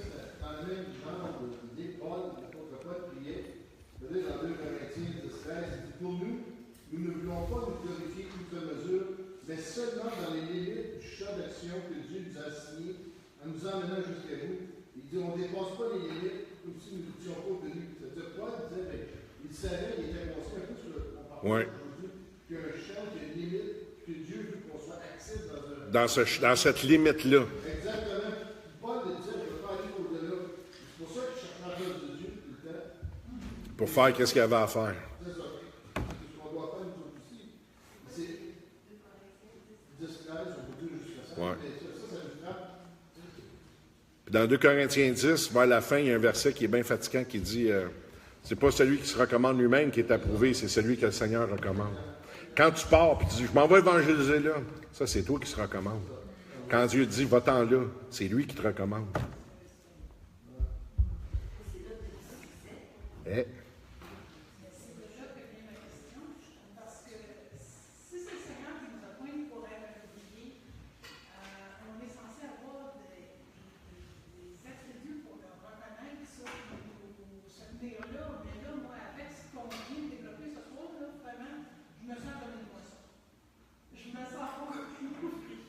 Mais non. Je ne sais pas comment je peux dire ça, mais là, c'est comme si je perds un peu mes... Tes points de repère. Ah oui, hein? Fatigant, ça, hein? J'en regarde Dieu, mais c'est comme... Wow. Mais c'est simple. Il s'agit juste de rester devant le Seigneur puis d'être sensible à ce que l'Esprit nous dit et d'obéir quand il nous parle. Il y a des opportunités qui se créent devant nous autres comme ça. Il y a d'autres. Je vais vous donner un exemple. Une année, on avait été dans la rue. On a fait la rue Sainte-Catherine, à peu près dépassé Baudry jusqu'à Atwater. Un hiver, faisait moins 25, c'est ça qu'on voulait, là. Puis on avait amené des bas de laine, des tuques, des mitaines, des foulards pour les itinérants avec des lunchs pour eux autres et des enfants dans la main. Là, il y a une semence qui est faite. Hein? Il y a du monde, on lui donnait ça. Il le prenait. Tu veux-tu compris pour toi? C'est ton camp, va-t'en, écoeure-moi pas. Là, qu'est-ce que tu fais? Non, viens, m'a prié. Non, je veux prier. Ah ouais, Qu'est-ce que ça donne, ça? Puis il y en a d'autres, si tu veux que je prie. Eh oui. Ah ouais, on priait pas. Il y en a qui étaient touchés, qui pleuraient. Tu comprends-tu? Seigneur, Dieu nous donne un discernement, il faut qu'on l'utilise. Quand on part en fou n'importe où, n'importe comment, c'est pas Dieu. Puis dans la veine de 2 Corinthiens 10, vous allez relire ce chapitre-là, il est très intéressant. Puis je vais vous faire une parenthèse, un témoignage là-dessus, où Dieu m'avait repris avec ce passage-là. Là, une vingtaine d'années à peu près, on avait été prêcher à Toronto. Ma mère était venue avec moi, on avait prêché dans des églises là-bas, puis on avait eu du succès. Ça avait été vraiment... Dieu avait agi, Et puis moi, j'étais excité de ça. Puis j'avais envie de retourner, puis je parlais avec le pasteur, je dis, je vais y retourner. J'ai dit, OK, je vais y retourner, on va y aller. Puis là, je travaillais en usine dans ce temps-là, puis j'étais à ma machine, puis je pensais à ça, je vais aller à Toronto, puis là, on va essayer d'impacter les Franco-Ontariens là-bas. Puis ces pasteurs-là, c'est eux autres qui m'avaient même ouvert la porte, qui voulaient organiser de quoi pour les les Français en Ontario, puis tout. Puis moi, là, j'étais parti fort du succès qu'on avait eu avant à Toronto, puis ça va être hot. Puis là, j'étais à ma machine, puis je me disais de ça, t'as rien à faire, là, t'es boum, tu sais, devant ta machine. Fait que moi, je me disais de ça, je pine ça dans ma tête. Tout d'un coup, comme ça, passe! C'est pas celui qui se recommande lui-même qui est approuvé, c'est celui que le Seigneur recommande. Qu'est-ce que tu veux dire par là? Hey, ça m'a frappé. Finalement, j'ai rappelé le pasteur. Je dis, ouais, finalement, je pense que je n'irai pas. OK. Pourquoi? La première fois, Dieu m'a envoyé. La deuxième fois, c'est moi qui voulais y aller. OK? C'est pas pareil. C'est pas pareil. Il faut apprendre. Il faut comprendre. C'est ça que la parole de Dieu dit. Et comme l'apôtre Paul dit, comme le pasteur Claude nous a dit, dans la limite du champ que Dieu nous a appointé, que Dieu nous a assigné, le champ que Dieu nous a donné à nous autres, c'est dans ça qu'on veut travailler. Seigneur, il est où mon champ? Il est où le champ pour l'Église vivante de Christ à la Chine? Là, qu'une fois qu'on connaît le champ et qu'on voit où ce que Dieu nous amène, il n'y a rien qui nous empêche, Seigneur, étant nos limites. Il n'y a rien qui nous empêche de prier la prière de Jabet. Seigneur, étant mes limites, étant l'écartage. Mais si je ne suis même pas dans le champ qu'il veut que je sois, il ne va rien étendre pantoute.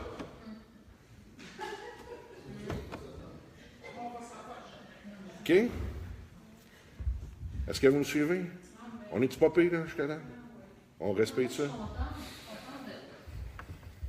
de comprendre, savoir quoi faire. En même temps, ça me console. Ça me console des erreurs que j'ai faites, je comprends. Maintenant. Ouais. Moi, j'ai broyé, en tout cas. Moi, je peux te dire ça. Oui, c'est vrai que c'est consolant, mais c'est une marque d'amour en même temps. Quand l'Esprit de Dieu, quand Dieu, par son Esprit, prend le temps de nous faire comprendre vraiment sa parole pour ce qu'elle dit, ça, c'est une preuve que Dieu nous aime. C'est comme il regarde, c'est quoi? Ça fait assez longtemps que tu es tout croche, viens, on va t'adresser un petit peu, moi, Yvon. Tu sais, c'est ça. Puis, même si des fois ça fait mal, même si des fois c'est décevant, pas décevant de Dieu, décevant de nous autres, décevant de ce qu'on a pu faire, ben en même temps, je suis reconnaissant. Seigneur, c'est que tu m'aimes assez pour me montrer vraiment c'est quoi ton chemin. Seigneur, tu m'aimes assez pour vraiment me montrer ça. Puis si tu m'aimes assez pour me le montrer, ça veut dire que tu veux me donner du succès dans ça. Est-ce que vous comprenez? Fait que Seigneur, si tu prends le temps de me montrer, si tu me prends le temps de me l'enseigner, si tu prends le temps de me reprendre, parce que la Bible a dit quoi? La parole de Dieu, elle est bonne pour faire quoi? Enseigner, convaincre, corriger, redresser. Hey! Si elle est bonne pour ça, ça se peut-tu que ça veut dire qu'on ait besoin d'être corrigé puis redressé? Elle sert à ça aussi. Elle ne sert pas juste à nous dire « Je t'aime, je veux te bénir, puis je veux que tu prospères dans tout ce que tu fais. » Non, elle sert à dire « Hey, t'es tout croche, viens, on va te mettre droit. » Hey, non, c'est pas ça, je dis c'est ça, t'es pas à bonne place. Puis ça aussi, c'est une marque d'amour. Merci Seigneur de le faire. Seigneur, c'est une grâce. Fait que remerciez Seigneur. Si ce que vous recevez à soir, ça vous donne un choc, si ça vous choque, bien, déchoqué, là, c'est votre trouble.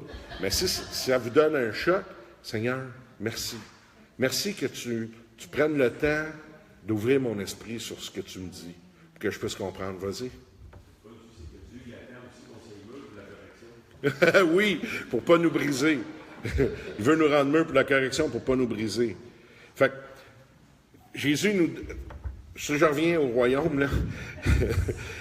Moi, je vais au moins finir cette diapositive-là. Une des choses que Jésus nous enseigne, puis il nous dit que le Père fait, je vous ai dit, la mission de Jésus sur la terre, c'est pas la croix. Oh, ça a débarqué. La mission de Jésus sur la terre, c'est pas la croix. Attends. C'est d'établir le royaume. Je sais pas. Attendez une seconde. Là. Ça revient, OK. Fait que c'est d'établir le royaume. Bon, dans Luc 12, 32, OK, ça nous dit, « Ne crains point, petit troupeau, car votre Père a trouvé bon de vous donner le royaume. » Hein, il nous a donné le royaume. Fait que petit troupeau, ça, c'est l'autre affaire. Le monde, ils disent, « Ah, petit troupeau, c'est les petites églises. » Ça n'a rien à voir avec les petites églises. C'est pas les petites églises. C'est le troupeau de Dieu qui est un petit troupeau dans ce monde-là. Hein? Parce qu'une petite église, là, je vais vous dire ça de même. Une église d'1 million d'habitants, même si elle aurait 10 000 membres, c'est une petite église. C'est même pas 10 % de la population. Nous autres, on voit un chiffre, 10 000. Oh, c'est bien trop gros. Ben non, 10 000 sur 1 million, c'est rien. Là. Est-ce que vous comprenez? C'est un dixième du 10 pour 10. C'est comme 1%. Fait que c'est pas beaucoup, là, c'est pas une grosse église. Fait que quand il dit ça, petit troupeau, il parle de son troupeau à lui. OK? Pourquoi que son troupeau est heureux? Parce qu'il a trouvé bon de vous donner le royaume. Donc, qu'est-ce que ça veut dire? Qu'il nous a donné le royaume. Ça veut dire qu'on le possède. Allô? Je vous parle, là. On revient au royaume. On le possède. Pourquoi on le possède, le royaume?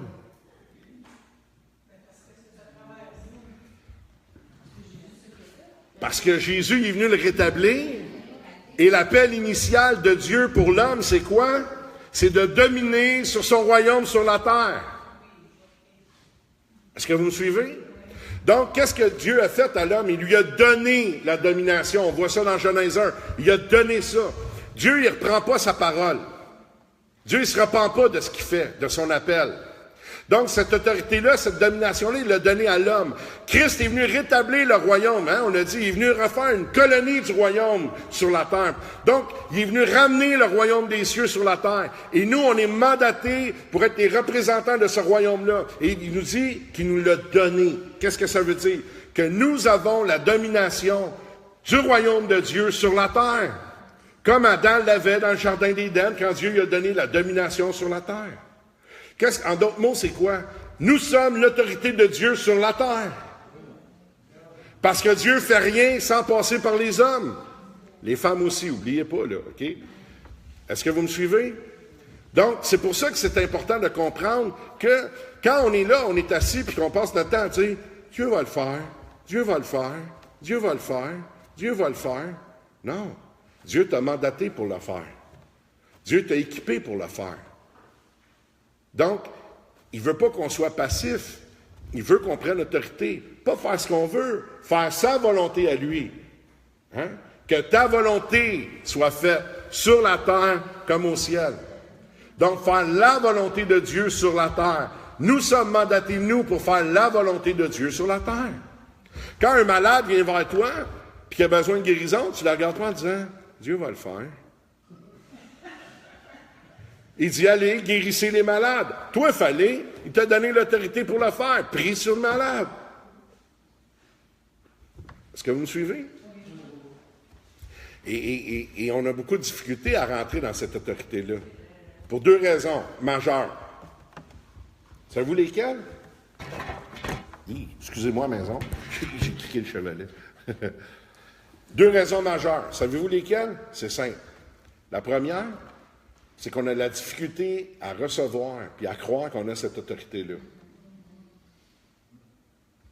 La deuxième raison, on a un gros problème à être responsable de cette autorité-là. Parce que du moment où je comprends que j'ai de l'autorité, je comprends que j'ai une responsabilité. Puis s'il y a un mot qui écœure les chrétiens dans les églises aujourd'hui, c'est bien responsabilité. Mais pas juste les chrétiens, c'est la mode aujourd'hui dans le monde de ne pas être responsable de rien, finalement.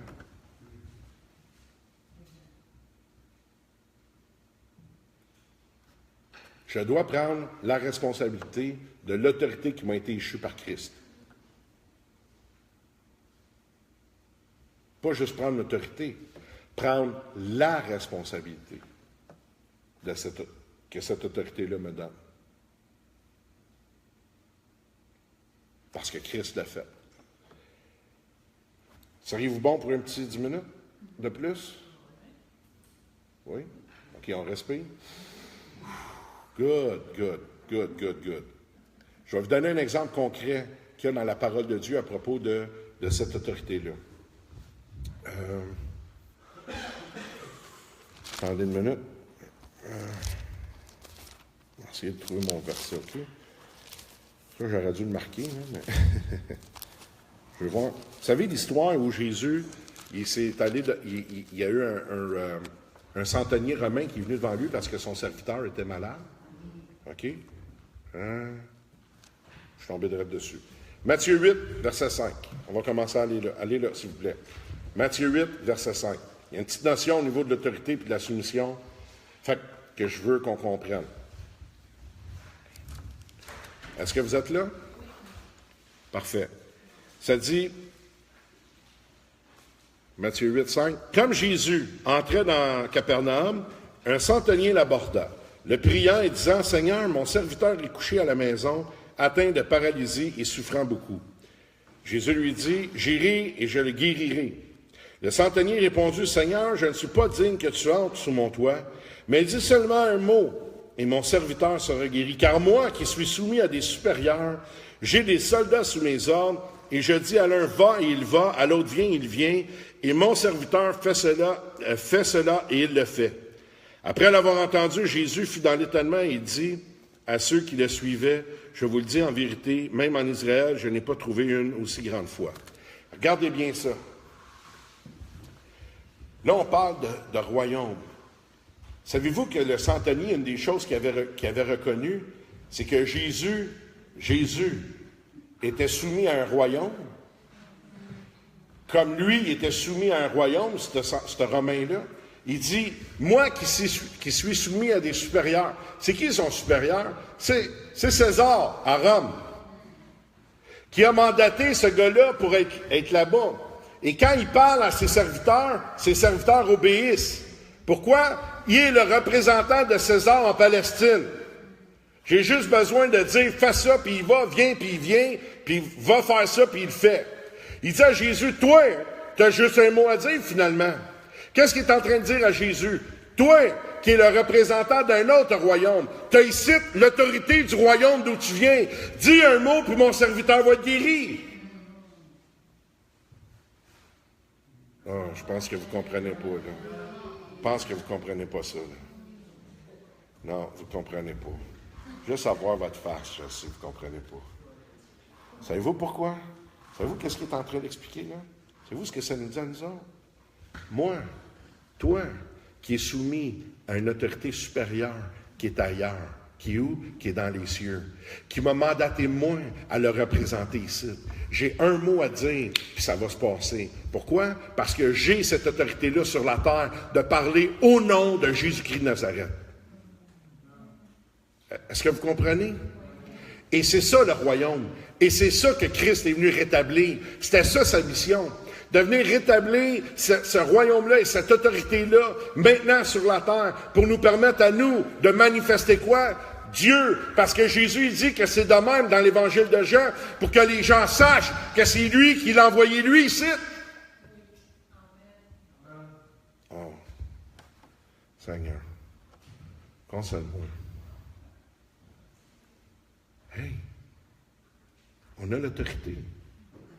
Dans la soumission au Père, dans la soumission à la parole de Dieu, dans la soumission à l'autorité du royaume, ici, maintenant, sur la terre, j'ai cette autorité-là du royaume. Et tant aussi longtemps que je me soumets au Père, tant aussi longtemps que je me soumets au roi, j'ai la même autorité que lui sur la terre. Parce qu'il m'a mandaté ici pour le représenter. Et si je suis mandaté pour le représenter, je ne ferai rien d'autre que ce que lui va me commander de faire, de ce que lui m'ordonne de faire. Et tant que je fais ce que lui me commande et ce que lui m'ordonne, je suis en autorité de voir ces choses-là arriver et de voir ces choses-là se produire dans ma vie et dans celle des autres, parce que je suis l'autorité du roi sur la terre.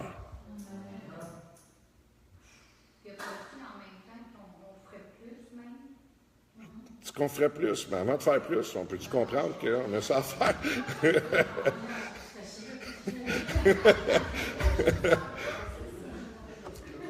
Pasteur Claude? Un verset que souvent, pasteur, tu dis souvent, ça c'est une chose qu'un enfant de Dieu doit réaliser. Quand Dieu dit dans le psaume 33:9, la chose arrive. il dit que la chose arrive. Il ordonne. Et l'enfant de Dieu, si on peut juste saisir cette portion-là, quand on proclame la parole de Dieu, la chose arrive.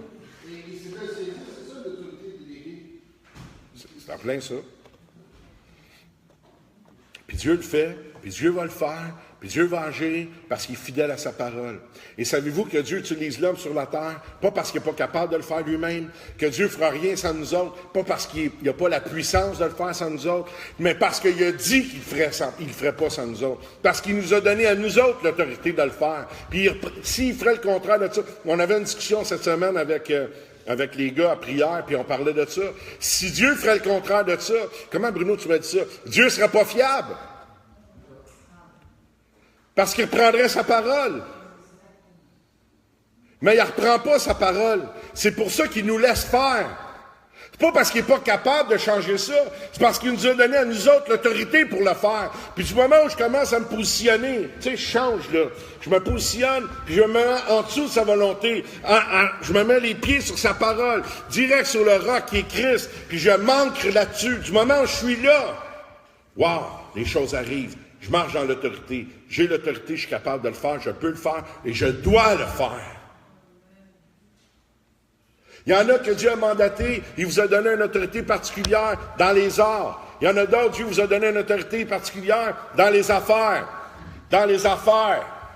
OK? Il y en a d'autres que Dieu vous a donné une autorité particulière. Ça peut être dans la politique, ça peut être dans le sport, peu importe où. Si vous ne le faites pas, vous ne faites pas volonté de Dieu. C'est simple de même. Seigneur, il est où mon champ? Seigneur, où tu me positionnes? Où tu me mandates de te représenter? Hey, on est l'autorité de Dieu sur la terre. Parce qu'il a décidé que ça serait comme ça. Pas parce qu'on est bon, pas parce qu'on le mérite, pas parce qu'on est mieux que les autres. Il a décidé. Puis en plus, il nous a choisis. Wow. Je suis même pas sûr que je me serais choisi dans mon équipe. Mais lui, il m'a choisi. C'est bon, hein? Mais il y en a qui sont heureux d'avoir été choisis. Moi, je suis heureux. Est-ce qu'on peut honorer ce choix-là? On peut-tu honorer Dieu de nous avoir choisis en s'alignant avec sa parole et en marchant dans ses principes à lui, dans ses préceptes? Seigneur, pardonne-nous pour toutes les fois où on ne l'a pas fait. Pardonne-nous pour toutes les fois où on a corrompu l'autorité que tu nous as donnée en faisant ce qu'on voulait plutôt que cherchant ta volonté. Puis même des choses qu'on a faites pour toi, mais qu'on a voulu le faire à notre façon au lieu de le faire comme toi, tu voulais que ça soit fait. Pardonne-nous pour ça. À cette heure, on l'a compris, Seigneur. Tu nous enseignes qu'on soit capable d'assimiler ta parole, que ton Saint-Esprit nous dirige, nous éclaire dans ça. À cette heure, donne-nous d'avancer et d'atteindre le but que tu nous fixes. Je veux être capable de dire, j'ai achevé ma course, j'ai atteint le but. Seigneur, c'est la grâce que je te demande. Ça, puis de prêcher jusqu'à 120 ans. Moi, c'est ça que je veux. Prêcher jusqu'à 120 ans, finir de prêcher, dire Amen, m'asseoir dans mon bureau, puis arrêter ça là. Venez me chercher. Seigneur. N'as-tu qu'on a reçu quelque chose ce soir? J'avais 4 autres acétates pour asseoir, mais je vais arrêter. Je vais arrêter. OK? Je le sais, là. Je vais arrêter. J'ai hâte de voir les commentaires qu'on va avoir sur Facebook. Je ne vois pas les gens qui suivent, il y en a plusieurs. OK? Gloire à Dieu pour ceux qui sont là. On est content que vous soyez en ligne. Et envoyez-nous vos commentaires. Je suis curieux de savoir ça, comment vous avez reçu la parole ce soir. Comprenons ça. C'est tellement important de lire ce que la Bible dit et de chercher ce qu'elle dit, puis pas ce que je pense qu'elle dit. Je vous ai donné un exemple et qu'un verset ce soir, comment un mot fait une grande différence. Puis c'est même pas un mot, c'est un déterminant. Entre là et ça fait toute une différence. Vraiment. Est-ce que vous comprenez? Mais notre religion, la religion, fait qu'on se réconforte dans ce qu'on fait, puis on se justifie dans ça. Puis on va dire, « Oh, mais moi, j'ai tout fait ça pour le Seigneur. » Oubliez jamais, Jésus l'a dit.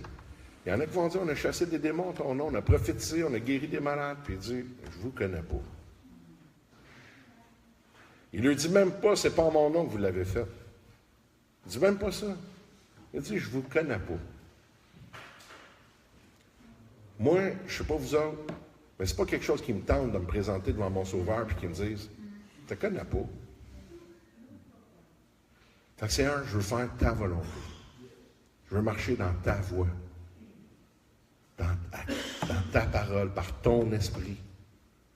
Pas dans mes ambitions personnelles, pas dans mes désirs personnels, Seigneur, dans ta vision à toi. Fait que Seigneur, emmène mes yeux à être capable de voir ce que tes yeux voient pour moi. Puis dirige-moi là. Dirige-moi là. Amen. On va terminer avec la prière de la fin. Les gens à la maison, merci d'avoir suivi. On va prier ensemble aussi. Donc, Père, merci pour ta parole. Merci, Seigneur, de nous parler. Merci pour ton Saint-Esprit. Seigneur, on veut juste se soumettre à toi. Juste marcher dans ta parole et marcher dans ce qui est à nous aussi, dans notre héritage, dans ce que tu nous as préparé, dans ce que tu es venu rétablir finalement, Seigneur Jésus. Donc, donne-nous cette sagesse, donne-nous cette grâce-là de le faire. Seigneur, merci de nous redresser avec ta parole. Comme David, il dit, sonde mon cœur, puis regarde si je suis sur une mauvaise voie, puis conduis-moi sur la voie de l'éternité. Seigneur, des fois, être sur une mauvaise voie, ça ne veut pas dire que c'est parce qu'on vit dans le péché. Ça veut dire aussi des fois qu'on comprend mal ce que tu nous demandes, on comprend mal ce que tu nous dis. Donc, Seigneur, emmène-nous dans tes voies à toi. Et Père, merci. Merci pour ton amour, merci pour ta parole. Seigneur, toi, tu as entendu ma réflexion cet après-midi. Quand Seigneur, tu m'as parlé, Seigneur, quand j'étais dans ta parole, puis j'ai dit, Seigneur, il y en a qui peuvent quitter l'Église avec un enseignement comme celle-là. Mais Père, on est là pour prêcher ta parole, pas entendre des choses agréables, mais Seigneur, entendre la vérité. Parce que c'est ta vérité qui nous rend libres. C'est ta vérité qui nous affranchit. Seigneur, je te remercie pour ta vérité. Au nom de Jésus que je te prie. Seigneur, bénis les offrandes, bénis les gens qui donnent. Et ceux qui ne sont pas capables de donner, bénis-les aussi, Seigneur. Ceux qui sont à la maison, merci de les bénir, Seigneur Dieu. Garde-nous sur le chemin du retour. Au nom de Jésus. Amen. Gloire à Dieu. Soyez bénis, ceux qui sont à la maison. Merci d'avoir été là. Que Dieu vous bénisse. Je vous dis à la semaine prochaine. Bye bye.